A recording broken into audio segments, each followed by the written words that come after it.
Hi there, and I hope that you are doing really fine. My name is Amit Bhatia और आज इस video presentation में हम बात करेंगे फेमिलियराइजेशन विद एयर टैरिफ, जिसमें जो टॉपिक्स हम कवर करेंगे वो वाइडली रेंज करेंगे from currency regulations and NUC conversion factors to fare construction with extra mileage allowance EMA and extra mileage surcharge EMS. We will also talk about certain mileage principles and important components of it. ये video presentation बनाई गई है masters of tourism and travel management second semester के लिए, और जो subject target किया गया है उसका नाम है international airfare ticketing and air cargo operations with its subject code as MTTM 20318. Dear students, आज की वीडियो प्रेजेंटेशन इसलिए बहुत ज़्यादा इंपॉर्टेंट बन जाती है क्योंकि इससे पहले हमने देखा है कि बहुत सारे फैक्टर्स होते हैं जो फेयर कोड सिस्टम में किसी भी एयरलाइन के फेयर को इम्पैक्ट करते हैं.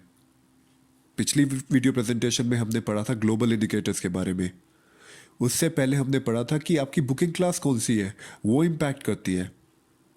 बट आज हम पढ़ेंगे कि कौन से ऐसे एलिमेंट्स हैं जो वो फेयर एक्चुअली में बनाते हैं.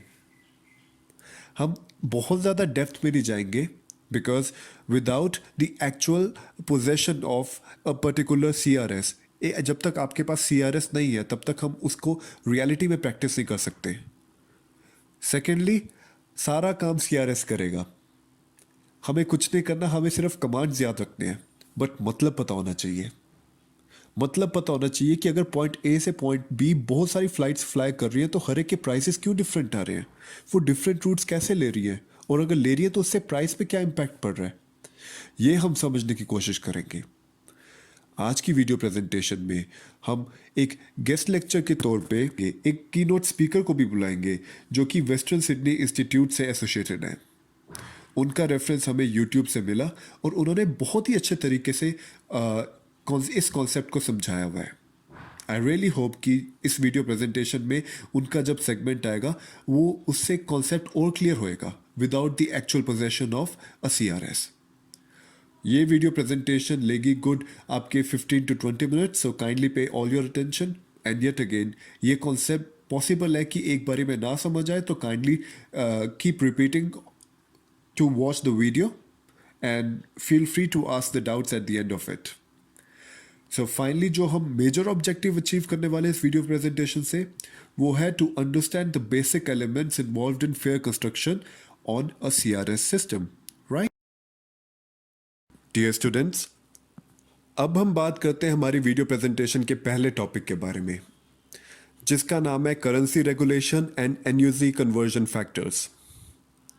स्टूडेंट्स, बहुत सारे क्रिटिकल फैक्टर्स होते हैं जो फेयर कंस्ट्रक्शन में हेल्प करते हैं किसी भी एयर टिकट की.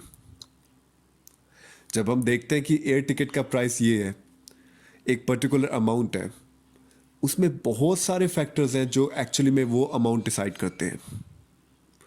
अगर हम बात करें एक्सचेंज फैक्टर्स की, करेंसी एक्सचेंज फैक्टर्स की, तो 3 एलिमेंट्स बहुत इंपॉर्टेंट हैं जो कि कंप्यूटर रिजर्वेशन सिस्टम का एक इंपॉर्टेंट पार्ट होते हैं.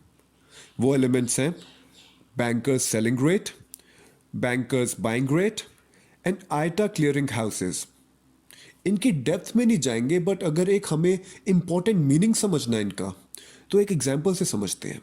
सपोजिंगली मैंने इंडिया से US से जाना है, मैंने टिकट बुक करवाई इंडिया में, मेरी फ़्लाइट जो टेक ऑफ करेगी वो इंडिया से करेगी, लैंड करेगी USA में. मैंने जो टिकट की पेमेंट दी है वो इंडियन रुपीस में दी है. सपोजिंगली एक्स्ट्रा बैगेज मेरे को लगता है एयरपोर्ट पे जाके, उसकी जो चार्जेस है वो मैं USD में दे रहा हूँ समहाउ. अब क्या कन्वर्जन रेट होएगा ये डिटरमाइन करेंगे ये currency regulation exchange elements. That is why it is very important to understand them. ये majority times कंप्यूटर में ऑलरेडी फीडेड होते हैं with the use of special formulas, और कितनी अमाउंट ऑफ करेंसी कैसे चेंज करने किस पर्टिकुलर टाइम के हिसाब से, वो सारी चीज़ें आपको कंप्यूटर रिजर्वेशन सिस्टम ऑटोमेटिकली बताता है. डियर स्टूडेंट्स, वेरी सिंपल तरीके से अगर हम समझे कि जो NUC है, न्यूट्रल यूनिट ऑफ कंस्ट्रक्शन या फिर न्यूट्रल यूनिट ऑफ करेंसी, जो कि आइटा अडेप्ट करती है, वो एग्जैक्टली है क्या. इंडिया की करेंसी क्या है? Indian rupees. USA की करेंसी US डॉलर्स. ऑस्ट्रेलिया की करेंसी ऑस्ट्रेलियन डॉलर्स। इसी तरीके से आइटा की करेंसी, ये जो private currency airline industry use करती है उसे एनयूसी कहते हैं, न्यूट्रल यूनिट ऑफ करेंसी। एनयूसी, एक एनयूसी इज इक्वल टू एक यूएस डॉलर, ये इसका कन्वर्जन रेट है। एंड सीआरएस पे जब भी हम चेक करेंगे किसी भी फ्लाइट की डिटेल, वो एनयूसी में आएगा, which is equal to the amount of US dollar. Dear students, अब हम समझते हैं माइलेज कंपोनेंट्स को। एक एग्जाम्पल से स्टार्ट करते हैं। सपोजिंगली मेरे को जाना है न्यू दिल्ली से न्यूयॉर्क, राइट? अब फॉर एग्जाम्पल न्यू दिल्ली से जब मेरे को न्यूयॉर्क जाना है, उसकी जो टिकट का प्राइस आ रहा है, जो मैंने चेक किया अमेडियस कंप्यूटर रिजर्वेशन सिस्टम पे या किसी और कंप्यूटर रिजर्वेशन सिस्टम पे, वो आ रहा है 80,000 रुपीज़। अब जब मैं वो सर्च करूंगा सिस्टम पे, उसके साथ एक लिखा आ जाएगा MPM, मैक्सिमम परमिटेड माइलेज। उसका मतलब ये होता है कि न्यू दिल्ली से न्यूयॉर्क के बीच का जो डिस्टेंस है, मैक्सिमम से मैक्सिमम सपोजिंगली 10,000 किलोमीटर है इस फेयर प्राइस पे। अगर 10,000 से आप ज़्यादा क्रॉस करोगे, अपना कोई फेयर ऐसा बनाओगे, तो प्राइस इंक्रीज हो जाएगा, तो 80,000 की जगह उस पर सरचार्ज लगेगा। MPM क्या होता है कि एक पॉइंट से दूसरे पॉइंट के बीच में जो मैक्सिमम अलाउंस मिलती है उस पर्टिकुलर प्राइस के लिए, उसको मैक्सिमम परमिटेड माइलेज कहते हैं। और TPM क्या होता है? सपोजिंगली अगर मैं जा रहा हूँ न्यू दिल्ली से, सपोजिंगली पहले जा रहा हूँ साउथ अफ्रीका से जा रहा हूँ साउथ अफ्रीका में केप टाउन से मैं जा रहा हूँ पेरिस से मैं जा रहा हूँ न्यूयॉर्क, और मैं इतना लंबा रास्ता ले रहा हूँ, तो प्राइस कभी भी 80,000 नहीं आएगा। उसका रीज़न ये है क्योंकि टोटल डिस्टेंस न्यू दिल्ली से पहले साउथ अफ्रीका से सपोजिंगली पेरिस से न्यूयॉर्क, वो आ जाएगा 14,000 किलोमीटर। हमने तो कहा है कि 80,000 का प्राइस तभी आएगा जब सिर्फ आप 10,000 किलोमीटर ट्रैवल करोगे, तब हमें सरचार्ज देना पड़ेगा। तो जो एक्चुअल डिस्टेंस हमने कवर करा है न्यू दिल्ली से साउथ अफ्रीका से पेरिस से न्यूयॉर्क, उसको कहेंगे टिकटेड परमिटेड माइलेज। और मैक्सिमम परमिटेड माइलेज है वो सिस्टम जनरेट करके देगा कि उसके अंडर अगर आपका रूट बन जाता है तो आपको 80,000 में टिकट मिल जाएगी, नहीं तो महंगी मिलेगी क्योंकि सरचार्ज लगेगा। वो क्या सरचार्ज लगेगा और उसकी क्या अलाउंस होती है, उसको हम अगली स्लाइड में पढ़ते हैं। डियर स्टूडेंट्स, अब जब हमें पता है कि जो मैक्सिमम परमिटेड माइलेज जो कंप्यूटर रिजर्वेशन सिस्टम ने बताई है कि न्यू दिल्ली से न्यूयॉर्क के बीच में जो है वो 10,000 किलोमीटर है, और हमारी टिकटेड परमिटेड माइलेज आ रही है 10,000 से ज़्यादा, वो 14,000 आ रही है जो हमने रूट चूज़ किया न्यू दिल्ली से साउथ अफ्रीका से पेरिस से न्यूयॉर्क। तो जो ये एक्स्ट्रा 4,000 की जो माइलेज है उसको कहते हैं एक्सेस माइलेज सरचार्ज। ये 5% से 25% जो आपका फेयर है उस पर लगती है, वो अगेन कंप्यूटर ऑटोमेटिकली कैलकुलेट करके देता है। बट कुछ रूट ऐसे होते हैं जहाँ पे एयरपोर्ट के कारण या किसी और वजह के कारण आपको एक्स्ट्रा माइलेज सरचार्ज लगने की पूरी पॉसिबिलिटी होगी, क्योंकि आपका ticketed permitted mileage maximum permitted mileage से ज़्यादा आएगा। उस केस में एक्स्ट्रा माइलेज अलाउंस मिलती है कुछ रूट्स पे, कि कुछ प्रतिशत आपकी जो टिकटेड परमिटेड माइलेज जो एक्स्ट्रा है उसको हम रिड्यूस कर देंगे ताकि कॉम्पनसेशन हो सके, ताकि वो मैक्सिमम परमिटेड माइलेज के अंडर आ सके और उसी फेयर में हमें वो टिकट मिल जाए। ऐसे ही हमारे पास आता है हायर इंटरमीडिएट पॉइंट। ये कहता है कि एक पर्टिकुलर लेग का, सपोजिंगली यहाँ से साउथ अफ्रीका से पेरिस से न्यूयॉर्क, उनकी जो अमाउंट है वो लेस नहीं होनी चाहिए टोटल अमाउंट से ज़्यादा। अब हमने जब ये सारे माइलेज कंपोनेंट्स पढ़े, हमने जब ये एनयूसी फैक्टर पढ़ा है, ग्लोबल इंडिकेटर पढ़ा है, ये सब हमने थ्योरेटिकली पढ़ा है, बट एक एग्जाम्पल के तौर पे अगर हमने समझना है तो उसको बड़े ब्यूटीफुली समझाया गया है एक कीनोट स्पीकर ने, जो कि वेस्टर्न सिडनी इंस्टीट्यूट से बिलोंग करती है, जो आपको अगली स्लाइड में वीडियो की फॉर्म में प्रेजेंटेड होगी।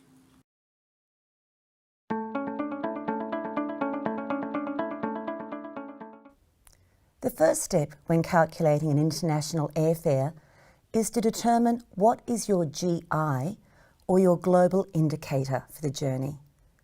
Your global indicator is determined because of your origin city and where you're travelling to and your via points. So if we look at this first itinerary, we've got a routing from Perth just going straight through to Jakarta. Perth is in Australia, which is in Area 3, travelling through to Jakarta, which is also in IATA Area 3. So when travel is wholly within Area 3, the global indicator is EH. That's standing for travel via the Eastern Hemisphere. So look at this next itinerary. We have Sydney, Singapore to London. With this particular journey, we're starting in Sydney, which is in Area 3, going via Singapore, which is also in Area 3, and we're travelling through to London, which is in Area 2. When you check your global indicator table, you'll see that when journeys from Area 3 through to Area 2 are also known as EH journeys. We've still travelled wholly within the Eastern Hemisphere. So Perth to Jakarta can only be one global indicator because we're travelling wholly within Area 3. But with this journey, Sydney, Singapore to London, let's say we change it and we travel a different way to London and we're going to go via LA. So we now have Sydney, LAX through to London. So we've got Sydney in Area 3, LAX, which is in IATA Area 1, travelling through to London in Area 2. So we've gone from Area 3 to Area 2 via Area 1, and that becomes an AP global indicator. AP standing for we've gone via the Atlantic and Pacific Oceans. So it's really important to note that depending on your origin and destination cities, there can be multiple potential global indicators. Sydney, LA, London is AP. The first itinerary was Sydney, Singapore, London, and that was EH. So always check to make sure you've got the right global indicator because it's the first step in calculating your airfares. Using our same journey from Sydney, Singapore to London, we established we had an EH global indicator. The next thing is to look up what our fare is, or our NUC. Now, a NUC is a neutral unit of construction. It's a fictitious currency that is used around the world by all airlines and travel agencies so we can all calculate airfares using the same currency. As a matter of interest, one NUC is equivalent to $1 US. So I've gone to the companion fares manual, which you find on the OLS or the online learning site, and I've looked up an economy class one-way EH fare from Sydney to London, and that NUC is 4533.22. The next step of our fare calculation is to work out what is the maximum permitted mileage you're allowed to travel between our origin of Sydney and the destination of London. So we need to find out what is the MPM. So again, I've gone to the companion fares manual and I look up Sydney to London, global indicator of EH, and the MPM is 13,222. Next we have to see actually how many miles have we travelled on this journey. So from Sydney to Singapore, we've got 3,900 and Singapore to London, 6,102. Those mileages are called the TPMs, or the ticketed point mileages. That's the actual distance you're travelling on your journey from your origin between intermediate points like Singapore through to the destination of London. So when I add up my TPMs, that comes to 10,002. You'll see our TPM is lower than the MPM. In this case, that's great. That means our fare does not need to be surcharged. We write an M here saying our journey is in on miles. Now, there will be instances when your fare or your NUC needs to be surcharged.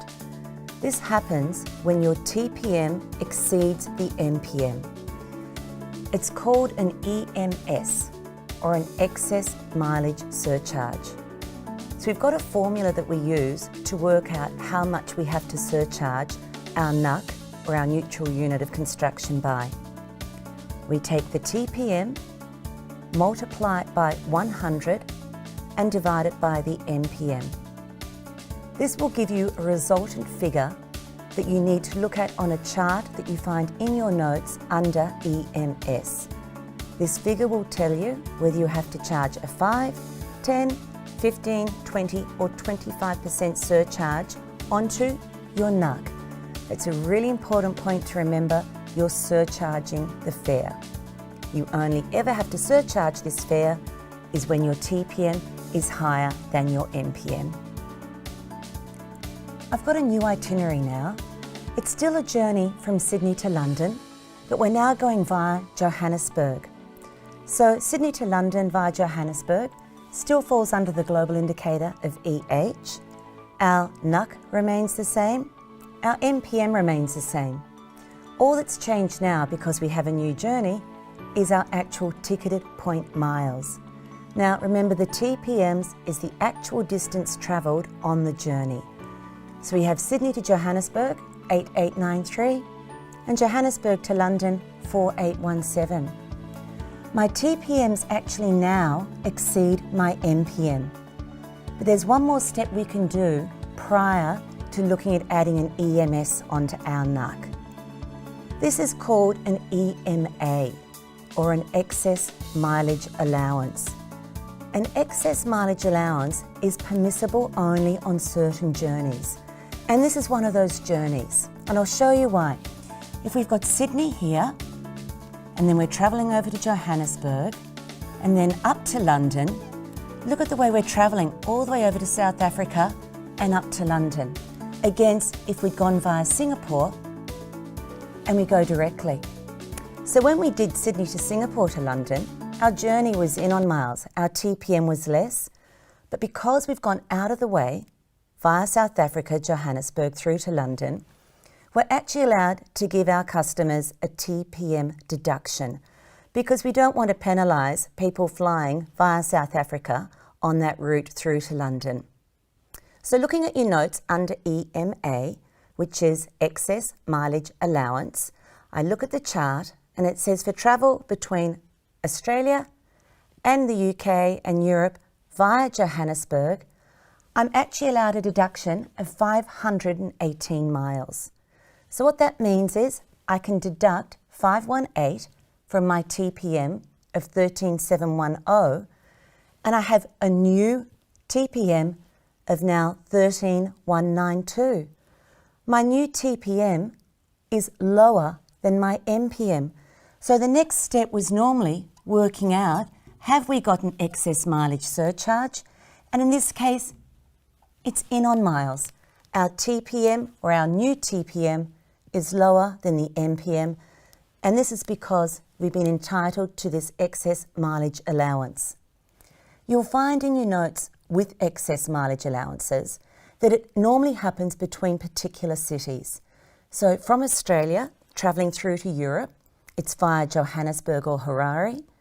And if travel's wholly within Area 3, the key cities to look at on your journeys are normally Delhi and Mumbai and Karachi and Islamabad.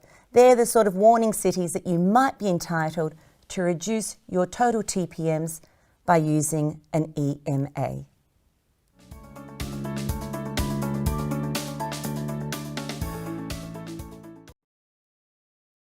Given on the screen are a few important questions that one can give an attempt in order to get the concepts absolutely clarified.